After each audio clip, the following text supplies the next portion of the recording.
The Candidates Tournament begins on Sunday the 29th of March in Cyprus. There's not long to go now. And in the run-up to this tense, dramatic, exciting event, I'm profiling all the players, and this time it's the turn of Fabiano Caruana.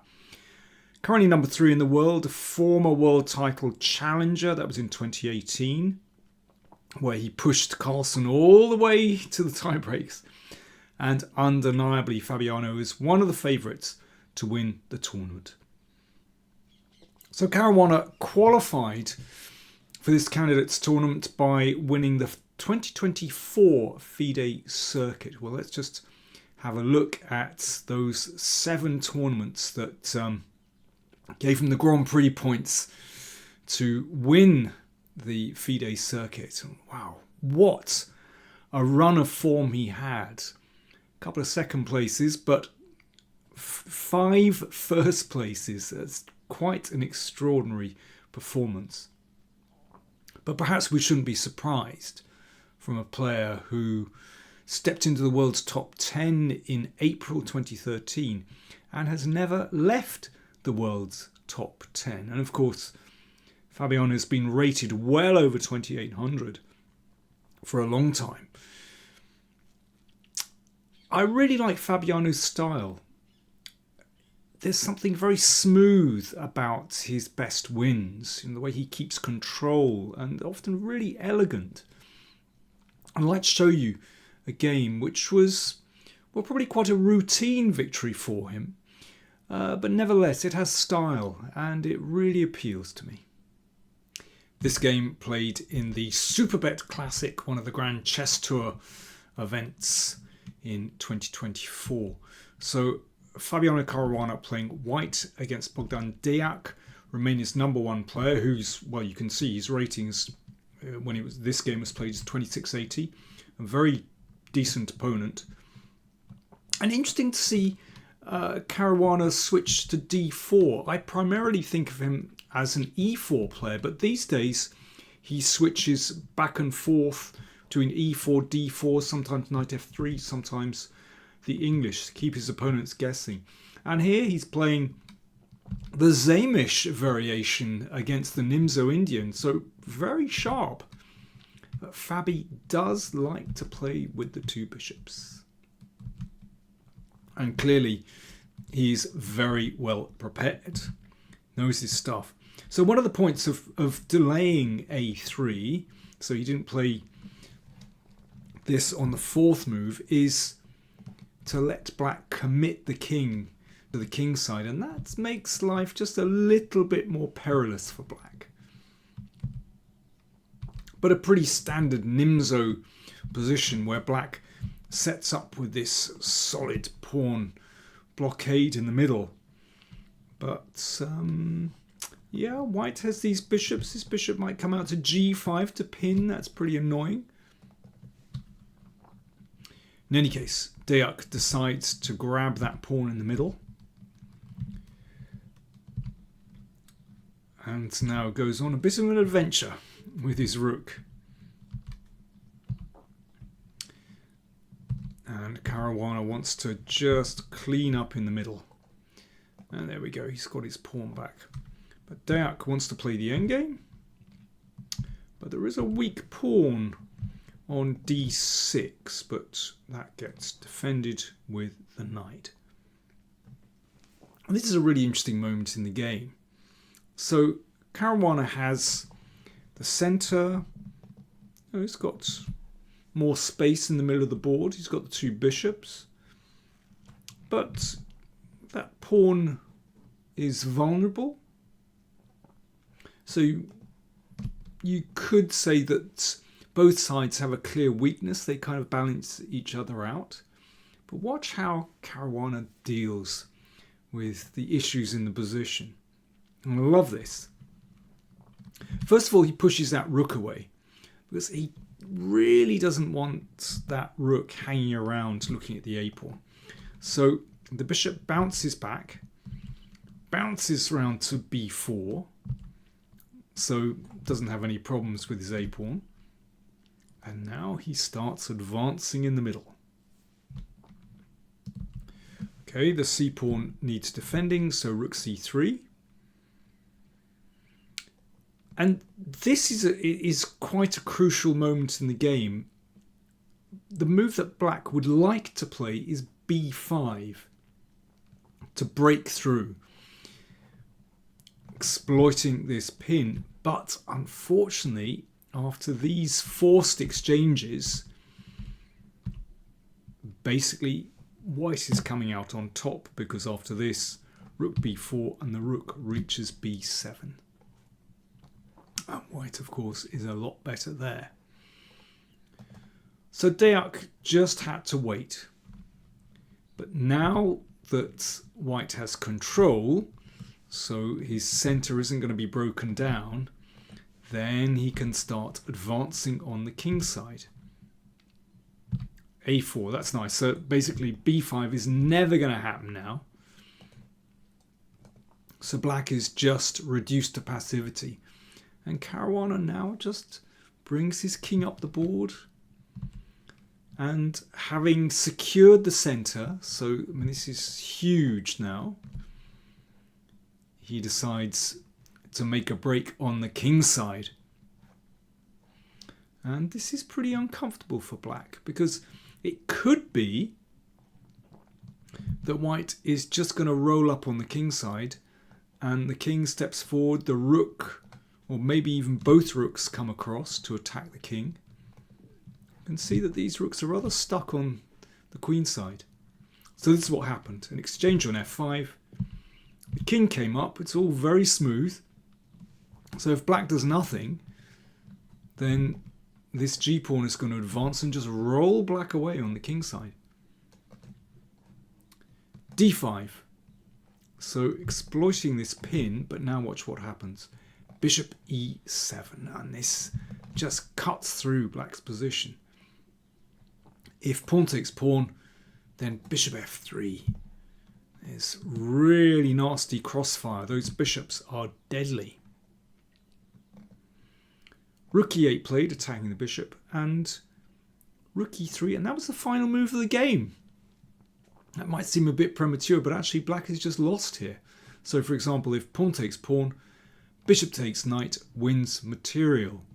So the rook is attacked, and if rook takes rook, well, that is going to lead to mate here. And otherwise, what does black do? White is simply threatening to take on d5, and there really is absolutely no defense in this position. So an incredibly smooth victory, and I do love that bishop bounce. So this bishop has gone around the angles and ends up on b4, and that's the perfect position to control the centre and control black's pieces. Great stuff. Wonderful game by Fabiano Caruana. Caruana qualified for the candidates through his exceptional form in 2024, but that was a long time ago. How did he get on in 2025? Well, he played an enormous number of tournaments in all kinds of different formats. Blitz, rapid, online, freestyle, and of course classical. But I'm really only interested in his classical chess and how he did there. And he started off with a very mediocre 6 out of 13 in the Tata Steel tournament in January 2025. But after that, he performed well. For example, second in Norway Chess, equal first in the Sinkfield Cup, first in the GCT finals, first in the US Championship. And I'd like to take a look at one of his games from the US Championship 2025 that was played in, I think it was October. And again, this shows a kind of smoothness to his play. This time, a tremendous attacking game. This game was played in round 1 of the US Championship 2025 in October. And Caruana's playing white. And once again, we see him playing d4 and allowing an Imzo Indian. And his opponent is Grigory Aparin.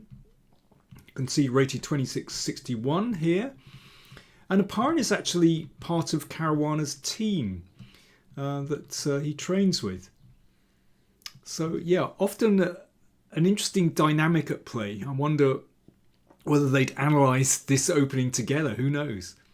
Now, in the other game, we saw Caruana play e3 and then a delayed Zamish variation. This time he plays queen c2, d5, a3 again, bishop takes knight. Now, of course, queen takes c3 is the standard continuation, but instead he plays pawn takes bishop. Now, this is a rare continuation. So again, it's a weird kind of Zamish, delayed Zamish. Caruana does like the two bishops. c6. So the idea of this is to recapture with the c pawn, and then you can try and get pressure on white's c3 pawn. Knight f3, b6, preparing bishop a6, bishop g5. Yeah, this pin is very annoying for black. When there's no dark square bishop to break the pin, this is a source of discomfort for black. It's one of the reasons why I eventually gave up playing the Nimzo, actually. I didn't like giving up my two bishops like this. Anyway, let's have a look. h6, of course, the bishop drops back. You don't want to exchange it off. And e3. Yep, standard developments. Okay, I think we need a break here. So, white play. Time for you to have a think. Time for me to have a drink. What would you do here? I've seen many chessboards in my life, but when I heard about this one, I was keen to see it for myself. It's beautiful and completely wireless, thanks to an integrated battery and Bluetooth connection. For my edition, I wanted pieces that reflect clarity. When I play with them, everything feels natural. Just me, the board, and the game I love. This is my supreme chess set, the Daniel King edition. Before we move on with the game, quick shout out to my patrons of the channel. Remember, you can get a €100 discount on the DK chess set if you put in the magic code that was in the newsletter. Okay, let's move on. So, what did Caruana play here? G4. That's nasty. So as well as this pin, white now wants to play g5 to crack open the g-file. That's very interesting. White doesn't have to play like that. I mean, knight d2. It's quite nice. Holding c4, maybe looking to advance with e4. That's steady, but Caruana decided, right, he wants to attack. Queen e8 played, stepping out of the pin. g5, Caruana pushes through with his plan. So now he's opened up the g-file. And black has to be a little bit careful here. If that knight on f6 moves, watch out. There's a queen that can swing down to give checkmate. e5. So Oparin wants to open up the centre, as white's king is still there. Pawn takes pawn, pawn takes pawn, bishop b5. Well, that's using the two bishops very well. So these pins are really nasty. e4. Decides to close off this diagonal, but that makes white's king much more secure in the middle of the board now that the pawns are locked. Rook g1. Yep, the rook stands opposite the king. Knight h3. The knight might want to come to f4, but, well, first things first, there's a threat simply to take on f6, exploiting these delicious pins. So the knight went back, and now the queen swings over. If you want to checkmate your opponent's king, you've got to get your queen in the zone. So that threatens, the queen threatens the pawn on c3. That's covered. It's interesting how the king and queen have sort of swapped places there. But white's king is completely secure. And now Oparin decides to mix things up with knight c5. But frankly, it's a bit desperate. So this was taken. And then queen takes knight. That was the point. But after queen h5, white's pieces are really active. So rook takes pawn check threatened, because then there'll be bishop f6 with a discovered attack, and the queen drops. g6, c6. So this is black's problem, that now, to add to the kingside pressure, there's a beautiful passed pawn on c6 as well. And now Caruana crashes in, and this is the end. Rook number 2 switches over, queen g7, mate threatens. Rook f7, so just for a moment black is defending. Queen takes rook, then queen takes rook, but bishop g3 is a very nice winning move, so the threat is to check on e5. And, well, if knight f6, then bishop e5 doesn't help black's cause at all, and black's king is getting cut to bits. Yeah, not to mention that that rook can be taken as well. So again, we see the power of the two bishops, but I just think a really elegant attack from Fabiano Caruana. Caruana's victory in the US Championship 2025 was his 4th US title in a row.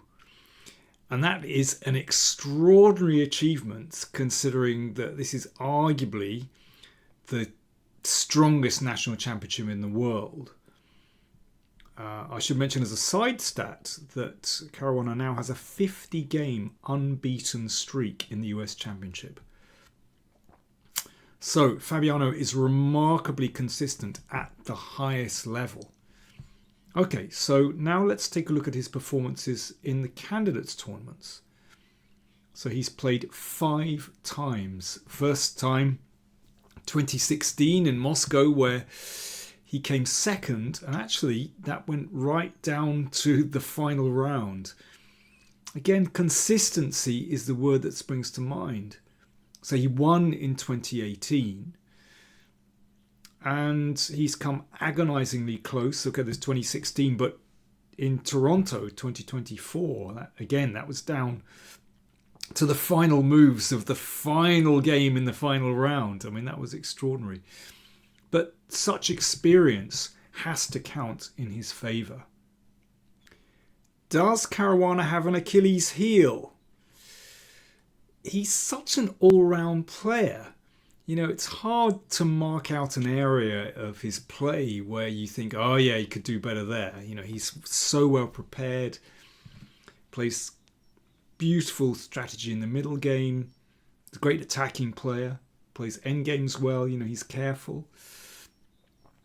It might seem strange to say this, considering that he's used to winning tournaments, but sometimes I get the impression that killing off his opponents might be a small problem. And again, we come back to the Candidates Tournament 2024 and that last round game against Nepo, where he was so close to winning. He should have finished off that game. Even recently, in the 2025 US Championship, his victory could have been even more emphatic if he'd beaten Wesley So instead of drawing against him. Fabiano Caruana playing white against Wesley So, round 6 of the US Championship 2025, and Caruana has outplayed Wesley. And it looked like he was cruising in for the kill with this beautiful move, rook h6. Of course, that can't be taken by the knight because g7 hangs, queen takes g7 would be mate. So king here, and now rook h7. So what a pincer movement. So now there's a threat to take on g7. Looks absolutely deadly. Rook f7. I mean, black hangs on by a thread. King takes, knight g5 check. Queen takes b6, g6. Now, this is move 40. They've made the time control. So Fabiano had time here. But he played queen f6, which it looks absolutely crushing, threatening a big check here. But then came queen g8, and suddenly not so easy. Fabiano repeated, then took this pawn. But actually after Queen G7, Wesley was over the worst and managed to hold the game in spite of being a pawn down. But this, let's come back to this position. Fat White should win with either Queen B8 or Queen D8. Threat, Queen H8 and mate. And if Knight takes H4, threatening the Knight, then Bishop F6. And the trap shuts. There is no decent way out for Black in that position. Shouldn't be too difficult, but there you go. He didn't clinch that game and still won the championship outright. And there's something else in the back of my mind. His individual score against Hikaru Nakamura. So Nakamura is something of a bête noire for Caruana.